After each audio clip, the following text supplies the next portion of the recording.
duwe opo, Salatiga ku arep mendunia mimpi gitu wali kota. Wah, itu tantangan saya.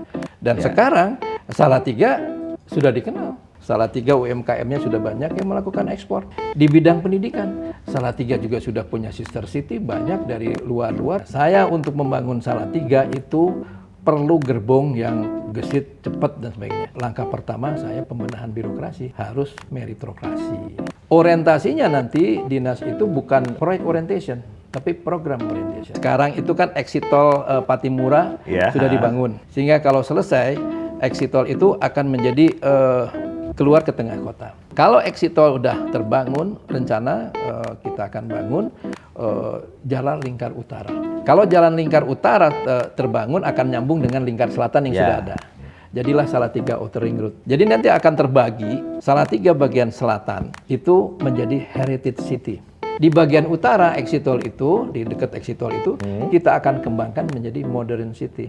Sehingga kita harapkan Salatiga ini menjadi giant rest area. Nah,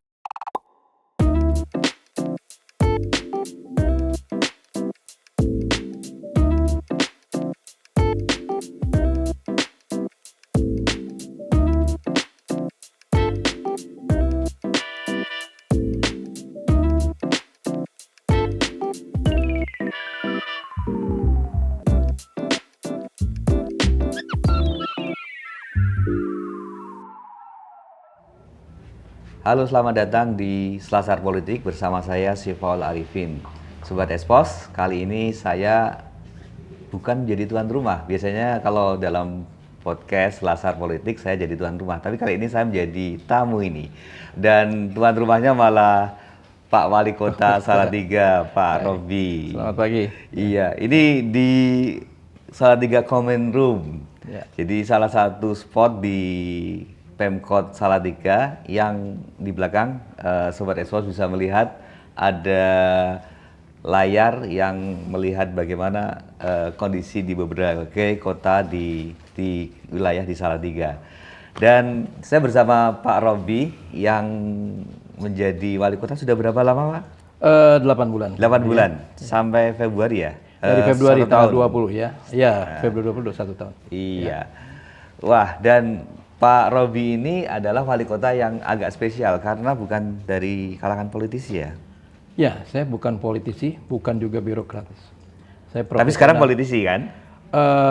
Ya harus mau jadi Ya, politisi. harus mau ya. Dan Pak Robi ini adalah dokter spesialis kandungan. Wah, jarang. Kayaknya saya tadi googling ya, ada beberapa dokter spesialis kandungan yang menjadi kepala daerah. Di antaranya Pak Hasto, kemudian ada di Bontang ya, Labuan Batu, seperti itu ya. Probolinggo.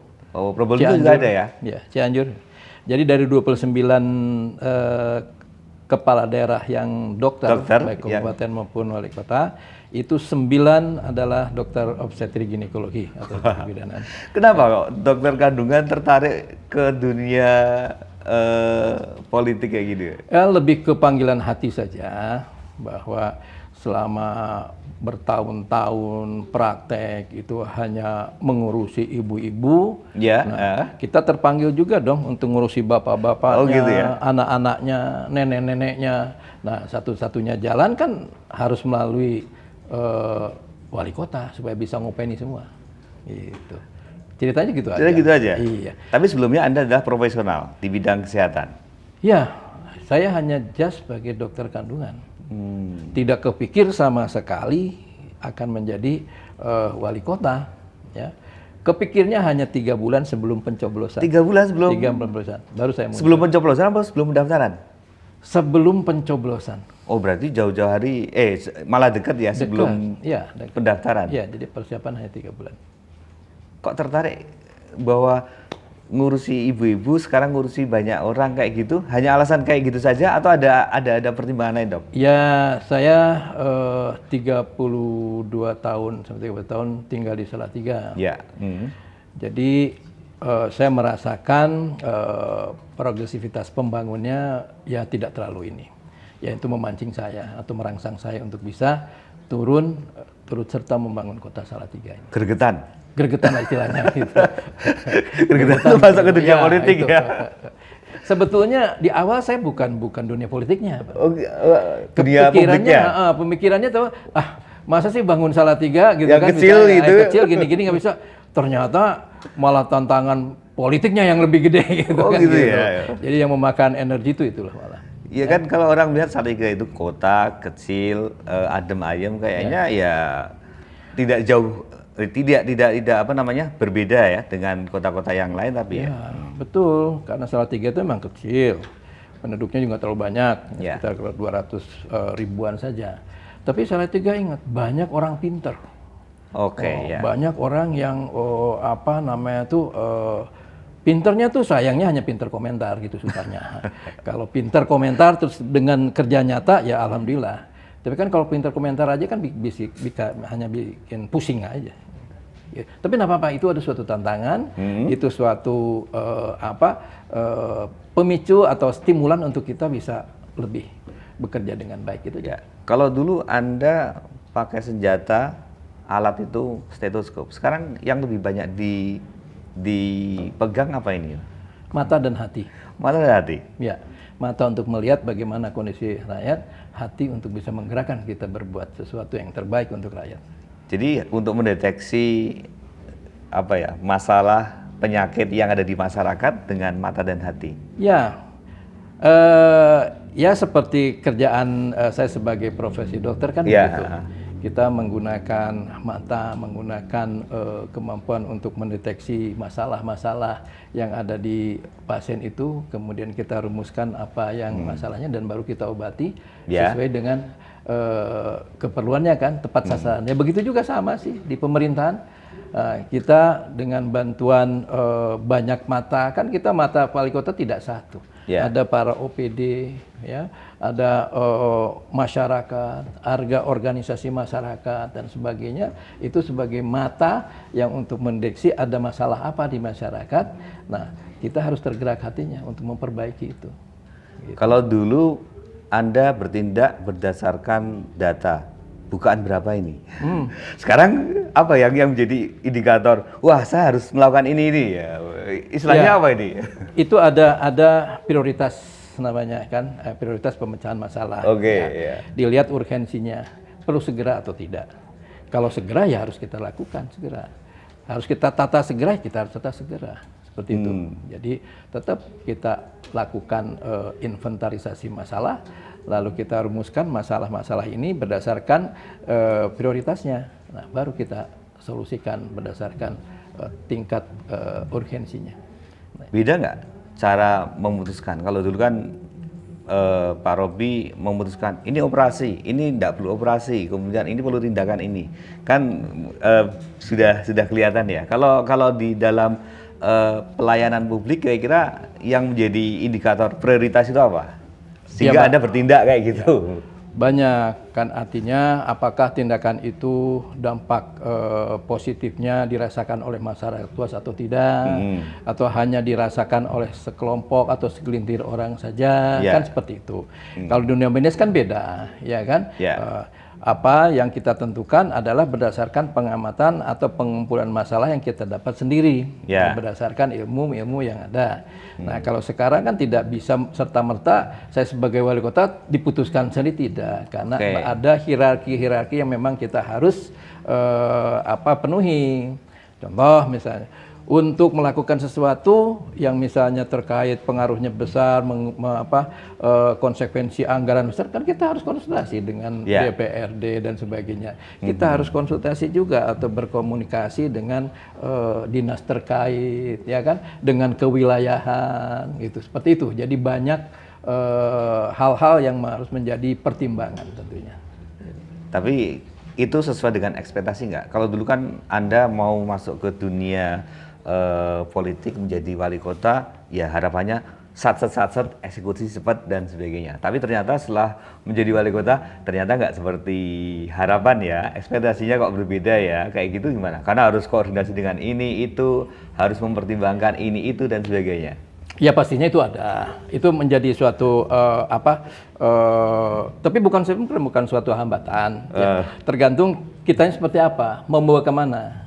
Ya, prinsipnya saya itu gerak cepat laksanakan, sudah seperti itu. Jadi kalau ada kita bicarakan apa keputusan itu, siapa leading sektornya, oke, laksanakan. Sanggup berapa lama Anda laksanakan, kan seperti itu. Ya. Kalau surat keputusan sebagainya, berapa lama nih bisa keluar surat izin atau apa gitu? Minggu depan, tidak ada minggu depan saya bilang. Berapa hari?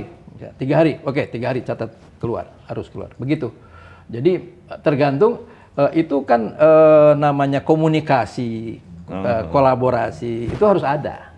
Tapi tetap wali kota harus mengarahkan, gitu.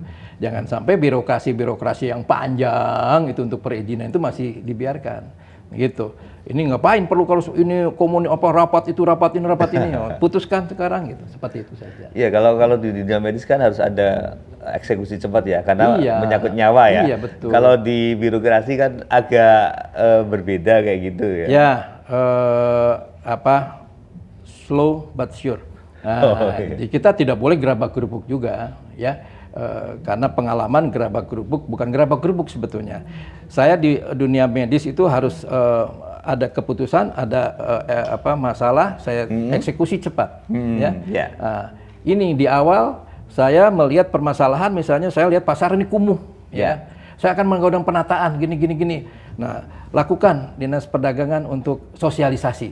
Nah, tapi apa yang disampaikan misalnya itu kan bisa salah terima oleh pedagang itu. Wah, wali kota mintanya sekian udah beres, bulan ini beres. Nah, akhirnya ngadu ke DPRD dan saya diinterpelasi kan. Nah, ini hal yang ini. Itu jadi pembelajaran politik untuk saya bahwa berbuat sesuatu yang baik itu belum tentu responnya baik. Nah, ini yang harus kita pertimbangkan. Prosedurnya, sebagainya gitu ya. Kita harus ngajak para dewan mungkin untuk berbicara untuk gimana gini. Itu seperti itu. Tapi itu menariknya politik ya? Itu menariknya politik. Ya, itu kadang kalau misalnya dunia medis itu A ya A. Sehingga saya tahu pelaksanaannya adalah ini. Obatnya adalah ini. Tapi di politik A bisa jadi Z. Sehingga pelaksanaan ini belum tentu benar gitu loh. Itu susahnya. Tapi lebih banyak pusing atau stresnya nggak? Atau malah Anda menikmati dengan situasi kayak gini? Saya lebih menikmati. Oh gitu ya? Saya lebih menikmati. Karena saya lepas dari sesuatu rutinisme, saya lepas dari kebiasaan-kebiasaan yang selama 32 tahun ya gitu-gitu aja kan. Nah, sekarang variasinya banyak. Wah. Bagaimana saya harus belajar berinteraksi dengan orang per orang, bagaimana saya berinteraksi dengan organisasi kemasyarakatan dan sebagainya, sehingga ya memang mempunyai seni yang berbeda. Walaupun pada prinsipnya dalam pandangan sama sih. Jadi kita dalam praktek sehari-hari sebagai dokter kan humanisnya harus ada, empatinya harus ada, supaya mereka menjadi pasien itu mempunyai trust terhadap kita. Itu yang penting. Nah, wali kota juga sama. Tapi wali kota itu sekarang kan dengan kerja, dengan tindakan. Kerja yang baik, hasilnya bisa dirasakan masyarakat, sehingga masyarakat mempunyai trust terhadap wali kotanya. Kalau masyarakat sudah mempunyai trust kepada wali kota, kan enak wali kota. Makanya Pak, itu selalu didukung oleh masyarakat, karena masyarakat percaya bahwa wali kotanya memang melakukan kerjaan itu untuk kemaslahatan warganya, bukan untuk kepentingan pribadinya. Itu yang penting. Sekarang sudah nggak ada panggilan-panggilan tengah malam lagi dong berarti? Untuk operasi misalnya kayak gitu? Nggak ada. Jadi lebih tenang? Sebetulnya ya ada kurang lebihnya lah ya. Kalau dulu sebagai dokter obstetri ya kita 24 jam, tapi kita kan lebih bisa mengatur. Ya kan? Mana kita bisa harus istirahat dan sebagainya gitu kan. Misalnya setiap tahun saya harus menjadwalkan kalau nggak umroh kan jalan-jalan misalnya ke luar negeri. Sekarang boro-boro kan. Iya kan, susah. Mau weekend aja setengah mati kan, itu. Karena jadi lebih dari 24 jam lah malah itu. Iya, sebetulnya lebih, lebih. Tapi asal kita menikmati itu enjoy aja, senang aja. Kebanyakan kan dokter spesialis apalagi yang mereka sudah pada settle sehingga tidak mau masuk ke dunia politik karena terlalu ribet, ada banyak resiko dan sebagainya. Ternyata Anda malah memasuki dunia yang menurut orang-orang medis, orang-orang kedokteran, wah ini sesuatu yang nggak perlu dimasuki. Anda merasa tertantang gitu, challenging kayak gitu? Ya, betul, challenging. Dan saya merasa bahwa ini hanya motivasi saja, motivasi kan namanya motivasi itu individual betul kan sifatnya.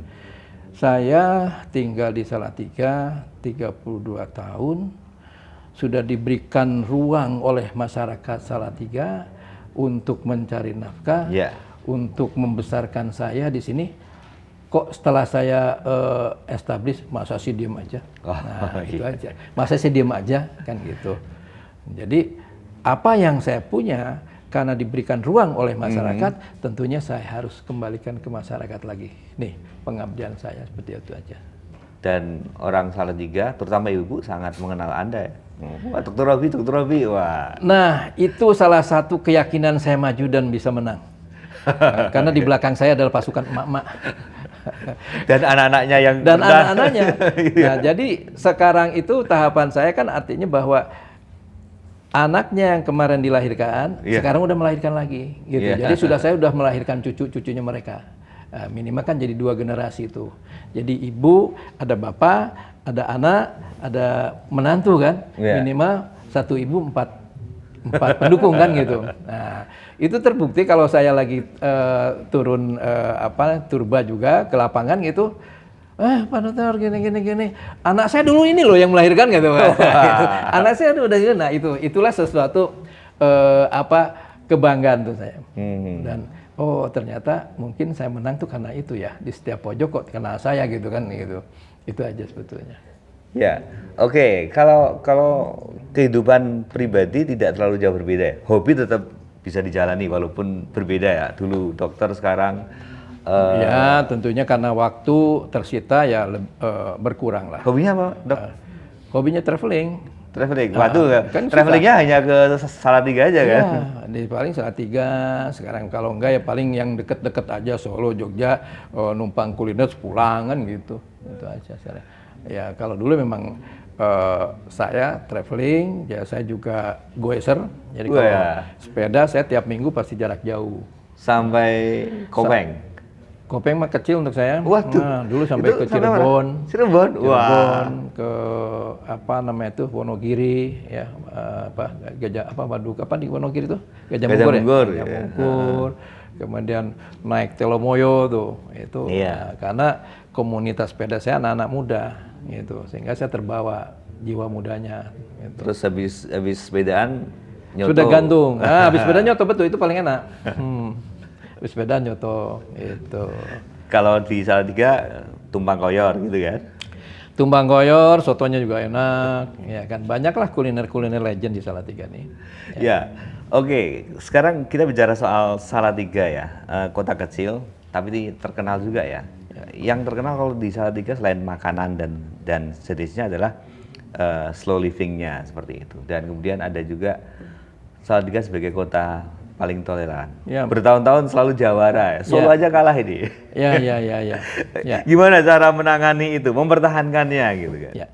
Jadi Salatiga itu yang betul kota tertolerans ya. Selalu berada di predikat 123 tahun 2021, terus turun ke 23 dan 2024 kemarin juara satu lagi. Ya memang di samping secara konkret atau real kehidupan masyarakat itu memang toleran, di mana di Salatiga ini ada beraneka ragam ras, ya kan, suku bangsa, budaya, agama, semua agama yang diakui oleh pemerintah ada di sini. Dan semua tempat ibadah juga ada di sini, dan mereka ini hidup berdampingan secara damai, tidak ada pernah ada clash yang berarti untuk itu. Kita juga ditunjang dengan ada 2 universitas atau perguruan tinggi yang besar, UKSW dan UIN. Di mana UKSW lebih ini ke menampung mahasiswa dari timur. Ya. bahkan Irian pun banyak di sini kan. Yang UIN itu lebih banyak dari barat gitu kan. Jadi timur dan barat bersatu di Salatiga sehingga Salatiga ini dikenal dengan Indonesia Mini. Jadi semua suku bangsa ada di sini. Jadi itu kota tertolerans ya. Kita juga sebagai ikon kota Salatiga toleran itu sedang membangun namanya Taman Wisata Religi. Wah, apa itu? Di mana di situ kita ada taman di mana ada 6 bangunan ibadah yang diakui pemerintah itu ada terbangun di situ. Kemudian ada aula dan ada penginapan untuk kegiatan-kegiatan ibadah mereka. Dan yang khasnya itu adalah ada 6 taman nantinya sesuai dengan kepercayaan untuk agamanya masing-masing. Oh, selain tempat ibadahnya ada taman yang sesuai dengan agamanya. Agamanya. Misalnya Muslim, ini ada Taman Firdaus lah namanya. Wah, gitu ya kan? ya. Nasrani ada Taman Eden lah sebagainya gitu. Nanti mungkin untuk Hindu ada Taman Nirwana, taman apalah gitu. Jadi itu ada. Jadi di samping untuk ibadah ada wisatanya juga taman. Mereka bisa menikmati. Oh gini. Nah malah saya nyeleneh saya di belakangnya ada dong bikin apa? Neraka sih bilang gitu. Nerakanya ya tematik juga ya. Kan neraka sama semua tuh. Akhirnya dari taman, mau pilih mana gitu kan. Orang hidup itu milih mau hidup di taman yang indah atau di taman gitu. Jadi nyeleneh aja tapi hanya lahannya kurang. Hewannya juga ada, burung gereja sendiri kayak gitu kan. Burung gereja sendiri, gitu. Seperti itulah kira-kira. Tapi ada cara-cara pendekatan kepada masyarakat nggak? Bagaimana mempertahankan apa ya keguyuban, keakraban, toleransi di antara masyarakat itu? Ya, jadi namanya jiwa toleransi di masyarakat Salatiga itu memang sudah menjadi DNA lah, sudah terbentuk dari nenek moyangnya, ya, bahwa toleran itu memang sudah tertanam. Apa buktinya bahwa kita di Museum Pelumpungan sana itu ditemukan arca di mana arca Hindu dan arca Buddha itu berdampingan satu. Nah, berarti memang dari dulu tuh sudah damai antara mereka tuh udah nggak ada. Nah, di samping itu juga kita ada namanya peran FKUB, Forum Komunikasi Umat Beragamanya juga aktif. Nah, dan kita juga mempunyai produk-produk hukum yang menjadi payung hukum untuk melaksanakan ibadah secara bebas. Ya. Dan pemerintah kota tentunya memfasilitasi atau memberlakukan semua agama itu boleh menggunakan fasilitas apa. Muslim menggunakan lapangan Pancasila untuk sholat Idul Adha, Idul Fitri dan sebagainya. Nanti Nasrani pas Natal umum di sana silakan. Hindu silakan mau pakai. Demikian pula dengan ruang untuk mempertunjukkan budaya. Setiap Muharram Muslim mengenakan pawai Muharram dan sebagainya. Nasrani juga begitu. Kelompok Tionghoa, Konghucu juga begitu. Jadi begitu subur semua baik budaya maupun kebebasan ibadah dan sebagainya di Salatiga. Itu menjadi salah satu kunci bagaimana kota Salatiga itu warga Salatiga tetap bertahan untuk toleransi ini. Ya, enak banget ya. Masyarakatnya toleran, guyup, kemudian suasananya adem. Kayak untuk slow living, untuk kota pensiun cocok banget ya. Cocok. Tapi kayaknya itu malah menjadi semacam hambatan. Akhirnya Salatiga ya gitu-gitu aja kayak gitu gimana? Tapi enggak seperti itu konsepnya. Jadi bukan kota pensiun datang para kakek nenek itu yang jaketan pakai shawl terus pakai remason gitu. Itu bukan seperti itu di Salatiga. Gitu ya. Salatiga membuat lansia itu lansia berdaya. Jadi lansia yang masih produktif. Banyak lansia-lansia ini pada ikut senam kalau pagi-pagi. Ya, wah semangat tuh bapak-bapak, ibu-ibu, kakek-kakek, nenek-nenek itu tuh. Makanya saya di sini di Salatiga tidak ada lansia, yang ada remaja senior. Remaja senior ya. Jadi kalau remaja senior masih semangat tinggi gitu, ya. Jadi semua mereka aktif dalam kegiatan senam, aktif dalam kegiatan keagamaan. Jadi betul-betul hidupnya itu ya happy. Sehingga tidak salah kalau angka harapan hidup di Salatiga itu cukup tinggi, sekitar 78 tahun gitu. Ini yang beda konsepnya slow living dengan kota pensiun. Oke. Kalau kota pensiun ya itu tadi penuh dengan lansia-lansia yang pakai jaketan, pakai slayer, pakai salompas di sini kanan kiri, pakai mason sini, wah repot, ya kan, kena angin dikit, nah enggak, Salatiga enggak gitu. Karena kepala daerahnya adalah dokter, berarti program Anda akan banyak menyasar soal pemberdayaan masyarakat di bidang kesehatan. Ya. Jadi tentunya Salatiga punya target sesuai dengan target atau program nasional, yaitu eliminasi TBC. Oke. Nah, jadi kita punya fokus terhadap untuk program Zero TBC, dengan tentunya mendeteksi secara efektif secara dini TBC. Kemudian Salatiga juga tentunya sesuai dengan program ya harus bisa zero stunting ya. Nah, stunting, dan yang paling penting juga untuk persiapan membangun generasi emas di 2045 ini wanita hamilnya, bibit yang dihamilkan tuh harus bagus. Tidak boleh ada wanita hamil yang anemia Salatiga. Nah, itu harus. Kenapa? Karena selama hamil wanita anemia tentu produknya akan nggak terlalu bagus. Ya, dia bisa bakat stunting, punya kemungkinan kelainan kongenital, dan pastinya juga perkembangan otak ke depannya kurang ini, sehingga program generasi emas di 2045 nggak akan tercapai kalau ibu hamil dalam 1000 hari kehidupannya itu ada gangguan. Ya, jadi kita harus jamin tuh 1000 kehidupan pertama itu harus mulai jamin. Dari mana awalnya? Dari mulai dibikin tuh. Ya, jadi dibikinnya pun harus jangan asal bikin, harus niat. Siap dulu ininya. Siap nggak nanti untuk beliin susu ibunya waktu hamil? Jangan asal bikin jadi terus nggak tahu tuh jadi apa kan gitu. Nah, jangan sampai bikin terus makan terlantar, gizinya terlantar, susunya nggak ada, kan nggak tahu. Jadi harus dipersiapkan dari sejak merencanakan kehamilan, ya. Dan yang kedua selama kehamilan, persalinan juga harus betul, dan masa tumbuh kembangnya. Perkawinan dini juga harus ditekan dong? Ya, itu pasti. Karena kita juga punya generasi berencana, genre. Itu juga gencar. PKK sudah menggalakkan tuh semua perannya dari genre itu. Itu tadi mencegah kehamilan dini, ya kan? Kemudian mencegah penyalahgunaan obat dan seks bebas. Nah, itu kita cegah melalui apa? Upaya-upaya PKK lewat generasi berencana. Selama 10 bulan memimpin kota Salatiga, kira-kira masalah yang dihadapi oleh Salatiga yang paling krusial itu menurut Pak Robi apa? Penataan kota. Kota? Ya. Kan kotanya kecil.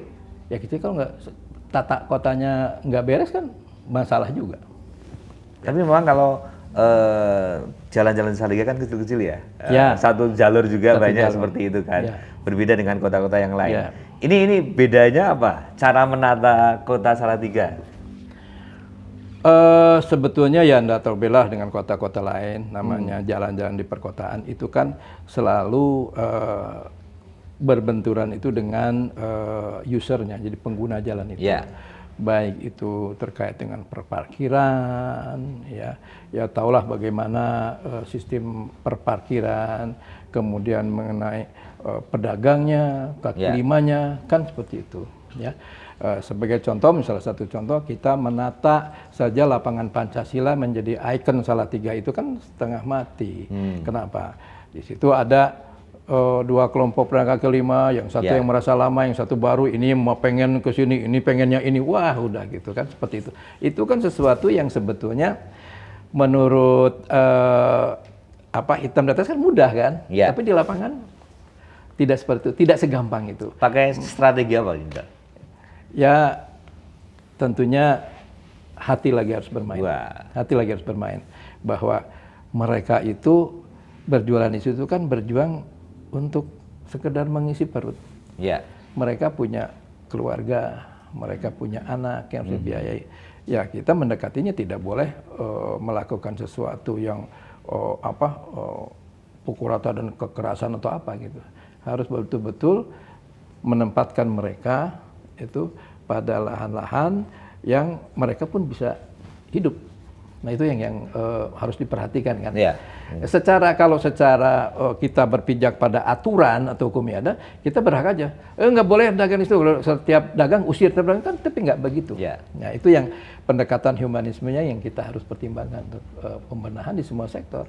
PKL kan sedikit Pancasila segitu aja. Iya. Ya. Apalagi kita menutupkan pedagang-pedagang yang banyak gitu. Kalau ketemu kepala daerah lain, wah daerahmu paling hanya seuprit aja seperti itu, nggak susah seperti daerah lain.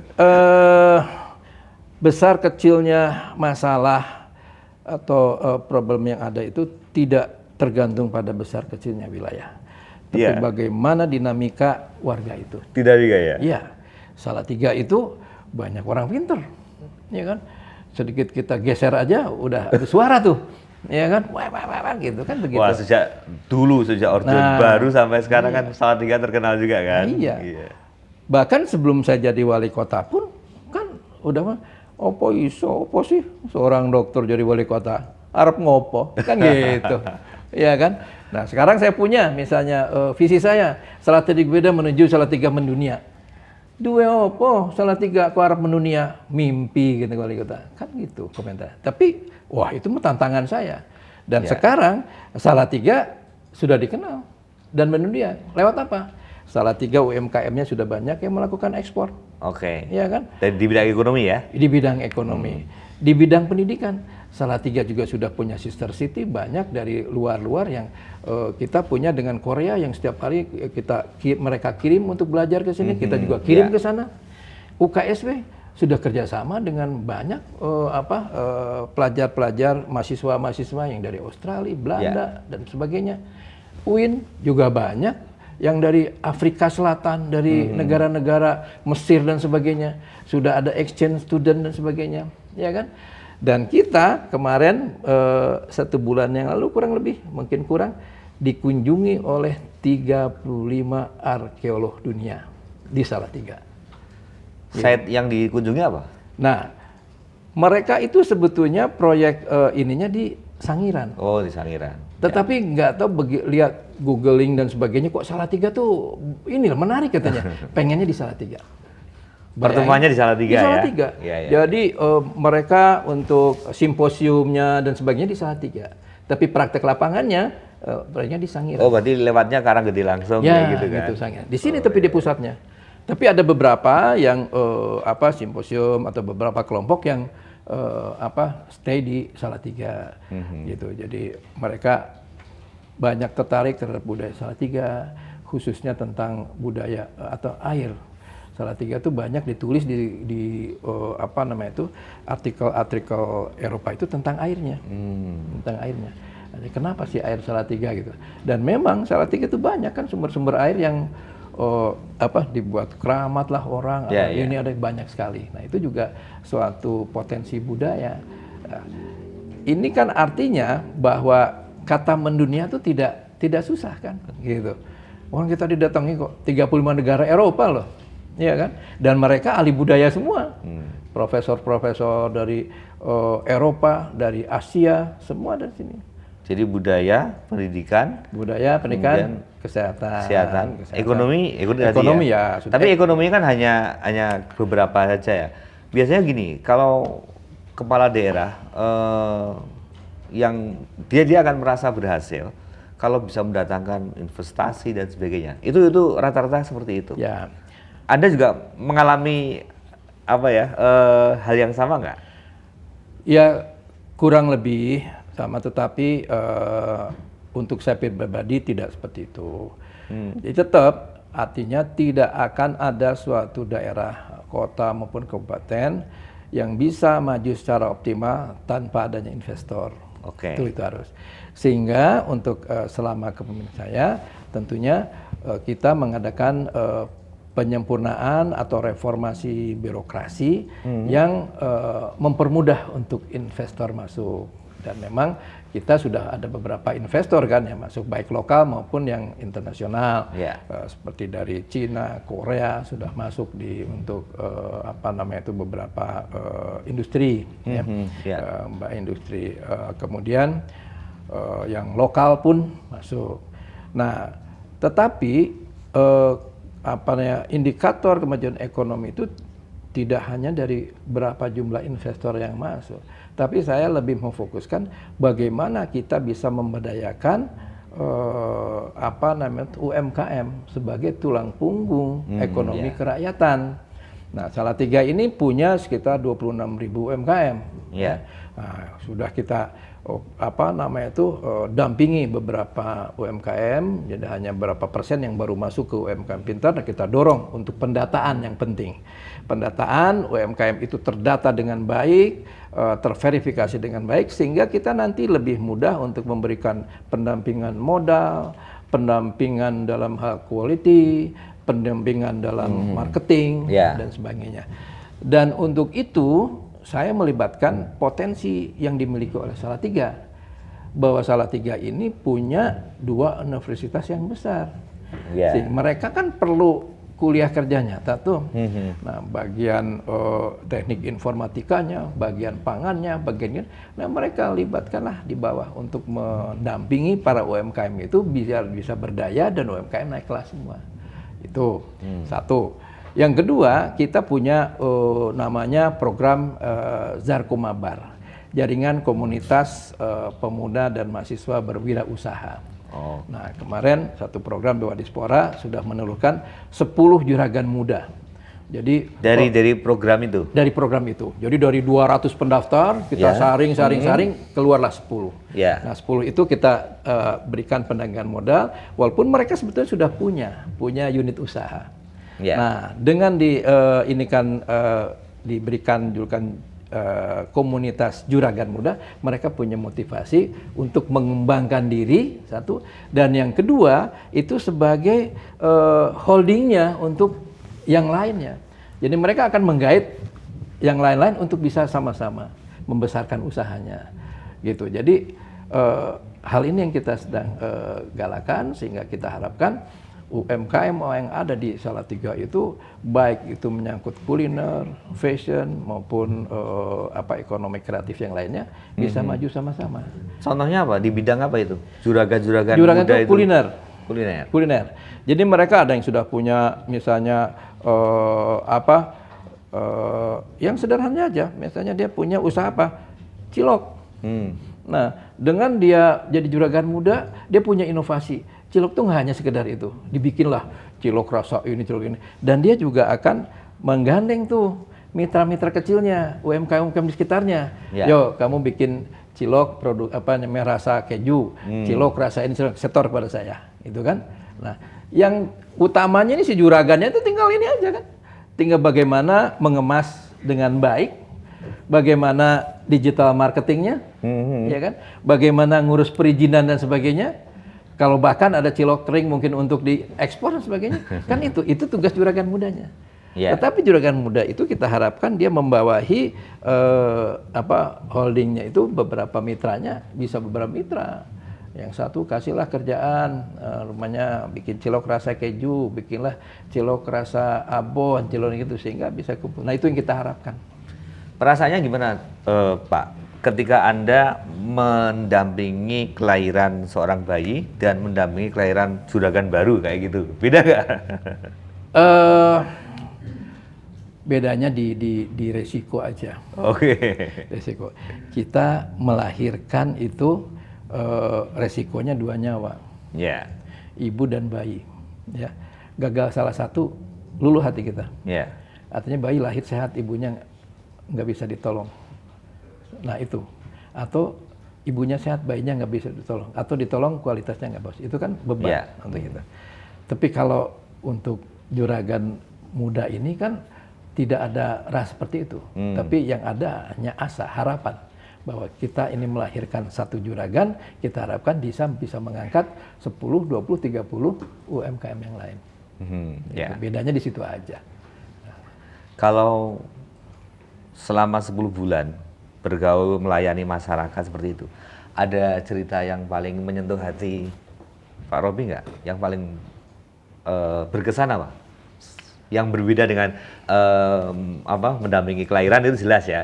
Sekarang yang sebagai wali kota.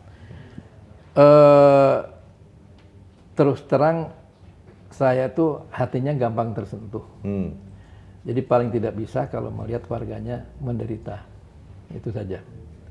Jadi saya selalu kalau turun ke lapangan mendapatkan warga ini, saya harus bisa mensolusikan apa kebutuhan warga itu. Contoh misalnya, saya ke lapangan, saya hanya ingin meninjau tentang ibu menyusui misalnya, seperti apa mendapat kaitannya dengan MBG, dapat apa enggak. Ternyata di lapangan mendapatkan ibu itu hidup bersama suami, masih satu rumah dengan mertua, ada adik iparnya, sehingga rumah yang ukuran cuman 7 kali 3 meter dengan kondisi yang kurang, sanitasinya kurang baik, dihuni oleh 7 orang. Nah kita kan terenyuh, seperti apa nih? Jadi perumahan rakyat itu belum merata. Nah, kan tinggal langsung kita ada solusi, kita panggil Perkim dan sebagainya, tolong masukkan ke program rumah tidak layak huni, kan seperti itu. Nah, atau ada misalnya sanitasi kurang, ya tinggal kita ini kan. Nah, jadi yang penting itu adalah bagaimana kita menemukan masalah dan bagaimana kita bisa mensolusikan masalah itu secara cepat. Itu. Jadi tidak boleh asal laporan aja misalnya. Ini sudah terlaksana sekian perbaikan rumah dan sebagainya. Apakah sudah merata? Kan seperti itu. Jadi banyak ke hal-hal yang sifatnya humanis lah untuk itu yang itu ya. Untuk saya, karena saya inginkan bahwa keberadaan saya itu dirasakan oleh masyarakat yang betul-betul paling bawah. Gitu. Dan target Anda selama beberapa tahun ke depan sampai 5 tahun itu apa saja yang akan diperbaiki? Selain kesehatan pasti ya otomatis pasti. Itu kan. Ya tentunya kan yang pertama bahwa Salatiga itu kota kecil, kota tertua, kedua ya tentunya harus menjadi makin tua tuh makin indah toh. Oh iya. Gitu. Tua-tua keladi lah, makin tua makin jadi kan gitu. Nah, itu kota Salatiga makin tua harus makin jadi indah. Jadi tujuan orang, tujuan wisata dan sebagainya. Nah, tentunya semua aspek yang menyokong untuk kemajuan Salatiga ya harus saya benahi ya. Satu misalnya, saya untuk membangun Salatiga itu perlu gerbong yang gesit, cepat dan sebagainya. Tentunya langkah pertama saya pembenahan birokrasi. Nah, birokrasi saya ini kan dasar birokrasi apa? Harus meritokrasi. Otomatis the man behind the gun-nya kita harus betul-betul ini. Jadi sebisa mungkin kita tempatkan orang yang memang pas di situ. Jadi orientasinya nanti dinas itu bukan proyek orientation, tapi program orientation. Nah, oleh karena itu perlu orang yang betul-betul menguasai bidangnya, kan itu. Satu, pembenahan birokrasi sehingga birokrasi menjadi birokrasi transparan, akuntabel ya, dan memang memberikan pelayanan publik sesuai dengan kebutuhannya. Ya, tentunya kedua adalah menata kota itu menjadi sesuailah dengan julukannya. Itu kota toleransi, berarti toleransi harus menonjol. Kota pendidikan berarti aspek pendidikan juga harus menonjol, ya kan? Banyak lagi kota, misalnya sekarang kita lagi ada branding untuk kota sejuta anggrek. Nah, jadi Salatiga itu akan dipenuhi dengan nanti ke depan itu. Itu di taman khusus atau di mana-mana? Di mana-mana. Khususnya memang sekarang sasaran pertama adalah di taman-taman yang vital lah gitu ya. Dan kemudian itu. Dan itu tidak artinya kita memberdayakan dari hulu sampai hilirnya, dari mulai pembibitan anggreknya sampai pembesaran dan sebagainya itu nggak langsung beli jadi, itu sudah secara terstruktur kita udah bangun. Jadi sekarang kita udah melatih ibu-ibu kader-kader di masing-masing RT RW untuk bagaimana bisa pembibitan dan sebagainya. Ini sudah jalan. Wah, jadi nanti di jalan-jalan akan ditemui anggrek. Iya. Beragam anggrek. Beragam anggrek. Jadi kalau Bapak misalnya main-main ke rumah dinas saya isinya anggrek semua. Nah, gitu. Jadi 1.000 anggrek. Itu untuk memperindah ya, Pak. Bagaimana lampu penerangan jalan itu untuk memperindah. Nah, kemudian Yang paling penting lagi juga adalah menyelesaikan bangunan-bangunan atau proyek-proyek yang mangkrak. Oke, di mana yang akan diselesaikan? Sekarang misalnya Pasar Jetis, Bapak Ya, keluar gitu tahu kan, ada ya. Pasar Jetis kan, berapa puluh tahun mangkrak kayak gitu. Ya. Kasihan toh. Nah, kita garap untuk menjadikan pasar yang tematik. Ya, nanti akan dijadikan bawah pasar tradisional kuliner, yang atas mungkin sesuai dengan lingkungan, kita bikin pusat laptop, pusat HP dan sebagainya sesuai dengan kebutuhan para mahasiswa. Maju ke sini ada Pasar Andong. Ya. Pasar Andong Kota Salatiga itu adalah kota tertua tapi tidak punya pasar barang antik. Nah, itu kita akan jadikan pasar barang antik. Ya. Pasar barang antik, pasar akik, pasar macam-macam di situ bisa temukan di sana. Ya. Kita bangun pasar-pasar yang ada kurang lebih 8 pasar yang ada di Salatiga itu menjadi pasar tematik. Ya, jadi bertema semua. Itu. Nah, di Pasar Raya juga demikian. Pasar Raya akan kita bangun, Pasar Raya 1, 2 itu akan kita bangun menjadi pasar tradisional yang modern dan mungkin menjadi ada pasar modern juga. Kemudian kita akan buat Jalan Sudirman ini menjadi pedestrian yang nyaman. Ya, kita konsep seperti itu sehingga jadi Malioboro-nya Salatiga. Di mana kita akan ada misalnya di situ kios-kios buku, WiFi gratis, di mana bisa mahasiswa tuh nongkrong, hangout sambil baca buku. Ada kios-kios kopi kecil, bapak-bapak yang tadi katanya pakai selayaran itu enggak gitu, tapi gagah terus cari nunggu nenek-nenek lewat sambil ngopi kan enak gitu, ya. Nah, tapi kalau malam-malam kedinginan dong mereka. Udah biasa Salatiga dingin, ya. Kan dihangatkan oleh sekoteng dan wedang ronde kan gitu, ya. Jadi itulah kira-kira konsep. Iya. Dan mungkin ada satu yang blueprint yang memang ya mudah-mudahan kalau saya kira 1 tahun tuh 5 tahun nggak mungkin selesai ya. Apa? Nah, jadi mungkin mudah-mudahan outsourcing saya diperpanjang nanti ya 5 tahun. Outsourcing saya 5 tahun nanti 5 tahun lagi nggak apa-apa. Itu ada konsep sekarang itu kan exit tol Patimura sudah dibangun, Desember dibangun. Sehingga kalau selesai exit tol itu akan menjadi keluar ke tengah kota. Kalau exit tol udah terbangun, rencana kita akan bangun jalan lingkar utara. Nah, kalau jalan lingkar utara terbangun akan nyambung dengan lingkar selatan yang sudah ada. Jadilah Salatiga Outer Ring Road. Nah, jadi nanti akan terbagi Salatiga bagian selatan itu menjadi heritage city. Kita akan pertahankan cagar budaya, indah, kotanya indah dan sebagainya. Di bagian utara exit tol itu, di dekat exit tol itu, kita akan kembangkan menjadi modern city. Di situ boleh ada hospital bintang 5, hotel bintang 5, arena main anak bintang 5. Kenapa? Karena dari Semarang Solo gampang exit tolnya gitu. Solo Semarang gampang, Solo Semarang ke Jogja masuk situ. Sehingga kita harapkan Salatiga ini menjadi giant rest area. Nah, itu kira-kira saya perlu mungkin untuk 2 periode ya. Gitu.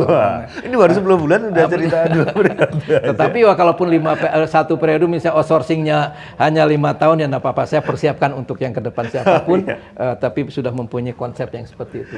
Iya. Pak, kalau dulu Anda kan ketika bekerja itu lega ketika mendengar suara tangisan bayi, misalnya gitu kan. Oh sehat seperti itu. Ibunya juga sehat. Kalau sekarang dengan masyarakat apa yang membuat Anda lega? Oh, saya sudah melakukan ini kayak gitu. Terima kasih Pak Wali, masalah saya sudah selesai. Itu. Jadi saya punya WA untuk masyarakat, ada lewat Matur Pak Wali. Matur Pak Wali ya. Ada juga saya sendiri punya dengan beda Salatiga beda. Jadi mereka banyak menyampaikan keluhan-keluhan. Dan saya keluhan itu terutama masalah air, pedaging dan sebagainya. Dan saya targetkan kalau ada keluhan masuk dalam 1 kali 24 jam itu harus. Nah kalau sudah selesai gitu, mereka lapor, terima kasih Pak Wali, masalahnya sudah selesai. Itu suatu hal kepuasan untuk saya. Itu. Ya. Jadi terima kasih dari warga itu bahwa masalahnya sudah kita selesaikan, sesuatu yang luar biasa. Itu. Oke, terima kasih Pak Robi, obrolan yang receh ya soal dokter dan soal macam-macam ya. Ya, Tapi semoga memberi perspektif yang berbeda. Ini tentang wali kota yang juga backgroundnya dokter spesialis kandungan, dan semoga Salatiga seperti yang diharapkan oleh Pak Wali tadi ya. Terima kasih. Oke, amin, matur nuwun. amin. Ya. Sobat Espas, demikian perbincangan saya dengan Pak Robi, Wali Kota Salatiga, yang banyak cerita soal dunia medis juga ya, karena backgroundnya adalah dokter spesialis kandungan. Dan kita akan ketemu lagi dengan tamu yang berbeda pada kesempatan yang berbeda pula. Saya Faul Arifin undur diri dan selamat berjumpa kembali. Terima kasih. Selamat siang. Ya, matur nuwun Pak. Ya. Matur nuwun. Ya.